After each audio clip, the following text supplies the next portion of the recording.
സിനിമയെ പിന്തുണയ്ക്കാറില്ലെന്നും മസാല എന്റർടൈൻമെന്റുകളാണ് അവരുടെ എന്നത്തെയും വിഷയമെന്നും പല എക്സ് ഹാൻഡിലുകളിലും അവകാശപ്പെട്ടു. പ്രധാനമായും തമിഴ് പ്രേക്ഷകരാണ് ഈ വിമർശനം ഉയർത്തിയത്. തുടർന്നാണ് ഇരു ടീമുകളും തമ്മിലുള്ള തർക്കം ഉടലെടുക്കുന്നത്.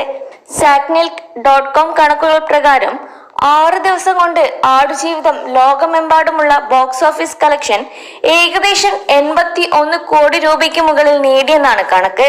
ഇന്ത്യയിൽ മാത്രം ചിത്രം 46 കോടി രൂപ നേടിയിട്ടുണ്ട്. അതിൽ 32 കോടിയും കേരളത്തിൽ നിന്നാണ്. തമിഴ്നാട്ടിൽ നിന്ന് 5.4 കോടിയും കർണാടകയിലും തെലുങ്ക് ഭാഷാ സംസ്ഥാനങ്ങളിലും യഥാക്രമം 3.4 കോടിയും 2.1 കോടിയും നേടിയിട്ടുണ്ട്. അത്തരത്തിൽ കണക്കുകളുടെ അടിസ്ഥാനത്തിൽ നല്ല സിനിമയെ പിന്തുണയ്ക്കാത്തതിനെ തെലുങ്ക് പ്രേക്ഷകരെ കുറ്റപ്പെടുത്തുന്ന രീതിയിൽ വിവിധ പോസ്റ്ററുകളും രംഗത്ത് വന്നിരുന്നു.